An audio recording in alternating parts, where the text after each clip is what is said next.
Bapak, Ibu, saudara-saudara yang dikasihi Tuhan, Shalom dan damai sejahtera bagi kita semua. 1 triwulan ini, pelajaran sekolah sahabat kita, cara menafsirkan Alkitab. Jadi kita diajak untuk belajar bagaimana belajar Alkitab, bagaimana menerangkan Alkitab, bagaimana menafsirkan Alkitab dengan benar, sesuai dengan inti daripada konteks daripada maksud Alkitab itu. Dan untuk pelajaran yang pertama, judulnya keunikan Alkitab. Inilah Alkitab itu, Bapak Ibu. Keunikan Alkitab. Alkitab ini unik. Alkitab ini spesial. Alkitab ini istimewa. Alkitab ini catatan kuno. Masih berlaku, masih eksis, masih disenangi, digemari, dan disukai oleh banyak orang. Sampai zaman milenial sekarang di mana kita hidup. Itulah sebabnya Alkitab ini unik. Karena kitab di atas segala kitab yang ada, yang mengatur hukum dan undang-undang di seluruh alam semesta ini. Buku yang berbeda dari semua buku yang ada di belahan dunia ini. Alkitab ini terdiri dari Perjanjian Lama dan Perjanjian Baru. Berisi 66 buku. Ditulis dalam jangka waktu lebih kurang 1.500 tahun. Dan penulisnya lebih kurang 40 para penulis Alkitab. Kalau kita bandingkan dengan naskah-naskah kuno yang ada, maka Plato memiliki 7 naskah. Herodotus 8 salinan. Homer Iliad 263 naskah. Tetapi Alkitab Perjanjian Lama memiliki 24.600 naskah. Alkitab ini adalah buku yang pertama diterjemahkan di dunia ini. Dan Alkitab yang pertama yang diterjemahkan ke dalam bahasa Latin namanya Vulgate. Dan Alkitab ini adalah buku yang pertama dicetak di dunia ini oleh Gutenberg. Jadi mari kita belajar tentang keunikan Alkitab ini dengan 5 bahagian garis besar. Yang pertama, Alkitab itu adalah firman Allah yang hidup. Yang kedua, siapa penulis Alkitab? Yang ketiga, Alkitab ini adalah nubuatan. Yang keempat, Alkitab sebagai sejarah. Dan yang kelima, Alkitab dapat mengubah kehidupan kita, orang berdosa. Yang pertama, Alkitab sebagai firman Allah yang hidup. Alkitab ini adalah firman Allah yang hidup. Dalam Ulangan 32 ayat 47 firman Tuhan berbunyi, perkataan itu bukanlah perkataan hampa, tetapi perkataan yang memiliki kehidupan, perkataan yang penuh untuk kehidupan. Bukan perkataan kosong, bukan perkataan yang hampa, yang tidak berarti dan bermakna. Alkitab ini penuh arti dan syarat dengan makna-makna rohani. Karena Alkitab ini firman Allah yang hidup. Dunia ini sudah berdosa dan kita semuanya adalah orang berdosa. Upah dosa adalah maut, kematian.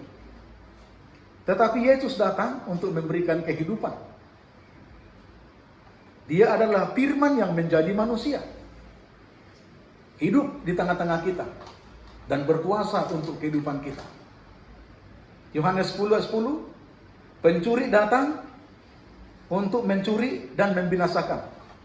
Tetapi aku datang, kata Yesus, untuk memberikan kehidupan, bahkan kehidupan yang berkelimpahan. Dan Ibrani 5 ayat 9, Yesus Kristus adalah inti, pokok, pusat daripada keselamatan orang berdosa. Jadi firman Tuhan ini adalah sumber kehidupan yang penuh dengan damai sejahtera. Kehidupan yang penuh dengan sukacita. Kehidupan yang berbahagia. Bagaimana caranya kita hidup untuk berbahagia dan selamat? Alkitab ini mengajarkan kepada kita. Yang kedua, siapa penulis Alkitab? Bagaimana mereka menulis Alkitab ini? Musa adalah orang yang pertama menuliskan kitab Kejadian, atau sering kita sebut dengan 5 buku Musa: Kejadian, Keluaran, Imamat, Bilangan, dan Ulangan. Dasar dan pondasi dari semua hukum yang ada di atas dunia ini. Sebagai firman Allah. Dia seorang pemimpin politik, seorang ahli hukum, dan juga seorang militer. Lalu Samuel, seorang anak muda, dan Yeremia, imam, menuliskan Alkitab. Kemudian Daud dan Salomo, seorang raja, juga diilhami untuk menulis Alkitab. Amos, seorang petani dan peternak domba, dipanggil Tuhan jadi nabi dan juga penulis Alkitab. Yehezkiel, Daniel, nabi Tuhan yang bekerja di tengah-tengah perbudakan, penawanan di negeri Babylon, diilhami Tuhan untuk menulis Alkitab. Matius, seorang pemungut cukai, dipanggil Yesus menjadi muridnya, kemudian diilhami untuk menulis kitab Injil Matius. Lukas, seorang dokter, dia mengumpulkan berbagai catatan, informasi, peristiwa-peristiwa yang aktual dan yang benar, dengan penyelidikan dan penyusunan yang baik dan benar. Lalu dia menulis kitab Injil Lukas dan Kisah Para Rasul. Petrus juga seorang nelayan, diilhami Tuhan untuk menulis Alkitab, seperti 1 dan 2 Petrus. Rasul Paulus, seorang Farisi yang gigih, yang taat hukum, dan juga dipanggil Tuhan menjadi rasul dan seorang misionaris yang gigih dalam penginjilan. Ada banyak surat-suratnya yang dia tulis untuk jemaat-jemaat, diilhami oleh Tuhan. Lalu Wahyu, kitab yang terakhir dari seluruh Alkitab, ditulis oleh Yohanes yang kekasih di sebuah pulau pengasingan, Pulau Patmos. Dia mendapatkan ilham, dikuasai oleh Roh Kudus. Kalau kita baca Wahyu 1 ayat 10, dan dia menuliskan kitab Wahyu. Bagaimana mereka menulisnya? Dengan latar belakang yang berbeda, zaman yang berbeda, waktu yang berbeda, hidup yang berbeda, budaya yang berbeda, tempat yang berbeda, tetapi tujuan mereka satu, ya, menyatakan rencana Tuhan untuk keselamatan orang berdosa melalui Yesus Kristus. Karena sumbernya satu, yaitu Tuhan Allah yang mengilhami dan mengurapi para nabi, rasul, para penulis Alkitab. 2 Petrus 1 ayat 21. Mereka, para penulis Alkitab, atas dorongan Roh Kudus, mereka menuliskan firman Tuhan. Bukan oleh pikiran mereka, bukan oleh pandangan mereka, dan bukan oleh opini mereka, kehendak mereka. Tapi atas dorongan Roh Kudus, orang-orang menuliskan firman Tuhan. Dan di dalam 2 Timotius 3 ayat 16, firman Tuhan itu diilhami. Semua firman Tuhan ini diilhami. Karena sumbernya Tuhan, dan para penulis Alkitab, pikirannya diilhami Tuhan. dikuasai dan diilhami Tuhan untuk menuliskan rencana-rencana Tuhan. Masuk kita bagian yang ketiga, bahwa Alkitab ini adalah nubuatan. Alkitab ini berisi nubuatan. 35% isi dari Alkitab ini adalah nubuatan.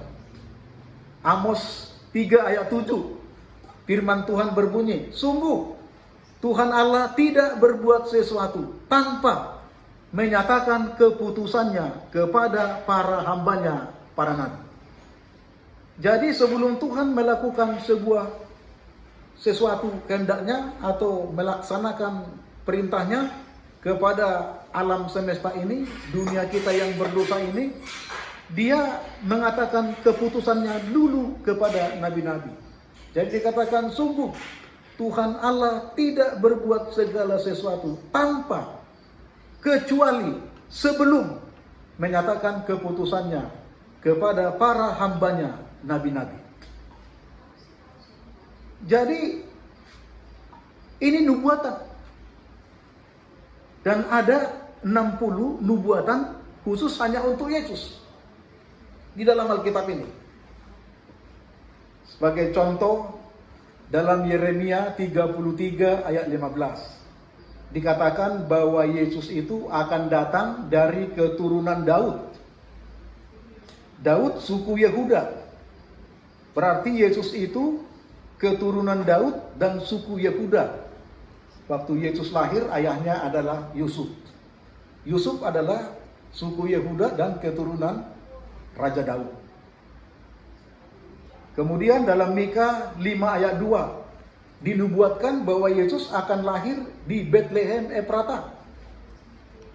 Kalau kita baca Lukas 1 dan 2, Matius 1 juga, Yesus lahir di Bethlehem Efrata. Kemudian di dalam Zakaria 9 ayat 9 dikatakan bahwa Yesus akan mengendarai naik keledai yang dipinjam milik orang, yang keledai yang belum pernah dipakai. Dan digenapi waktu Yesus naik keledai, dielu-elukan, Hosana anak Daud, Hosana anak Daud. Dia dilantik sebagai raja. Digenapi nubuatan Zakaria. Kemudian Yesaya 53 ayat 5 bahwa Yesus akan diseret, dibantai, dihakimi, diperlakukan tidak manusiawi, ya dihina dan dicambuk, diludahi. Dan kenyataannya benar, nubuatan itu digenapi. Bagaimana orang-orang Yahudi dan penguasa-penguasa Yahudi memperlakukan Yesus waktu dia diadili dan mau dibawa disalibkan. Lalu dalam Mazmur 22:17 dikatakan bahwa kakinya dan tangannya dipaku. Dan benar, Yesus waktu disalibkan tangannya dan kakinya dipaku. Lalu di dalam Yesaya 53 ayat 9 bahwa Yesus akan dikuburkan di kuburan orang kaya. Waktu Yesus wafat, Yusuf dari Arimatea, seorang yang kaya, sudah mempersiapkan sebuah kuburan untuknya, lalu diserahkan kuburan itu untuk mayat Yesus, dikuburkan di sana. Digenapi nubuatan itu. Lalu Hosea 6 ayat 2, setelah 3 hari Yesus bangkit dari kubur. Dan benar digenapi. Yesus mati hari Jumat, Sabtu istirahat, dan Minggu bangkit. Jadi nubuatan tentang Yesus di dalam Alkitab Perjanjian Lama semuanya digenapi di dalam diri Yesus. Sekarang Yesus bernubuat untuk kita yang hidup pada akhir zaman. Kalau kita baca Matius 24 dan 25 dan Lukas 21, itu semuanya berisi nubuatan tentang akhir zaman. Ya, bahwa Yerusalem akan dimusnahkan dan digenapi tahun 70 Tarik Masehi, Jenderal Titus dari Roma membakar kota Yerusalem.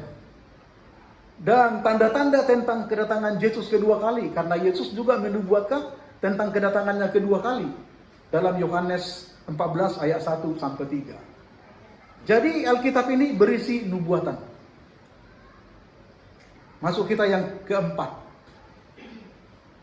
Alkitab ini sebagai sejarah. Alkitab ini bukan buku sejarah, tapi Alkitab ini termasuk catatan tentang sejarah. Makanya Alkitab ini sebagai sejarah. Sejarah itu ada 3. Sejarah pada masa lalu yang sudah berlangsung, past tense. Sejarah yang sedang berlangsung sekarang ini di zaman kita hidup, present. Dan sejarah yang akan datang, yang akan terjadi, future. Dan ini semuanya sudah dicatat di dalam Alkitab. Kalau kita baca dalam Roma 15 ayat 4. Segala sesuatu yang dicatat dahulu telah dicatat untuk menjadi pelajaran bagi kita sekarang. Jadi Alkitab ini bahagian dari sejarah dan sebagai buku sejarah juga sudah dicatat segala peristiwa pada masa yang lalu, tapi untuk menjadi satu pelajaran bagi generasi yang hidup pada zaman kita sekarang ini. Karena segala sesuatu peristiwa yang dicatat adalah untuk satu pelajaran bagi kita yang hidup sekarang ini. Lalu kita masuk kepada bagian yang terakhir, yang kelima dari garis besar pelajaran kita, pelajaran yang pertama ini, bahwa Alkitab ini dapat mengubah hidup kita. Bukan hanya mengubah sedikit di sini, mengubah sedikit di sana, tapi firman Tuhan ini dapat mengubah seluruh kehidupan kita. Berarti Alkitab ini berkuasa, unik, dan istimewa. Karena dia akan membentuk kehidupan kita sesuai dengan apa yang Tuhan kehendaki. Dia akan menuntun hidup kita di garis rel firman Tuhan sesuai dengan apa yang direncanakan Tuhan untuk kita. Kalau kita baca 2 Raja-Raja 20 ayat 3 sampai 20, ketika ditemukan Alkitab atau kitab Taurat oleh Raja Yosia, maka dia terinspirasi dengan hukum Taurat ini, lalu dia mengadakan reformasi di Israel. Reformasi di pemerintahan, reformasi di bidang agama, reformasi secara rohani. Dan berhasil membuat orang Israel lebih baik, hidup lebih benar dan di hadapan Tuhan dan di hadapan manusia. Jadi memang Alkitab ini dapat mengubah kehidupan orang berdosa menjadi orang baik, orang benar. Orang yang bengis dapat dirubah menjadi orang yang lemah lembut dan rendah hati. Membuktikan Alkitab ini berkuasa merubah kita. Bapak, Ibu, saudara-saudara yang dikasihi Tuhan, inilah keunikan Alkitab. Alkitab itu adalah firman Allah yang hidup. Alkitab itu berisi nubuatan. Alkitab itu catatan rencana Tuhan untuk kita, umat-umatnya. Alkitab itu bahagian daripada sejarah yang sudah berlangsung, sedang berlangsung, dan yang akan datang. Alkitab itu dapat mengubah kita. Alkitab itu berkuasa mengubah kita, membentuk karakter kita seperti karakter Kristus. Biarlah Tuhan yang menjadi bahagian kita dengan pertolongan Roh Kudus akan mengubah kita sesuai dengan kehendak Tuhan dan rencana-rencananya. Kiranya firman Tuhan melalui pelajaran Sekolah Sabat yang pertama ini bermakna dan berguna bagi kita, membangun hubungan kita yang rukun dan damai, penuh sukacita satu dengan yang lain secara horizontal, dan hubungan kita membangun rohani kita, keimanan kita secara vertikal kepada Tuhan Allah sumber daripada Alkitab ini sebagai firman Allah yang hidup dan kitab suci. Terima kasih. Tuhan memberkati kita semuanya. Amin.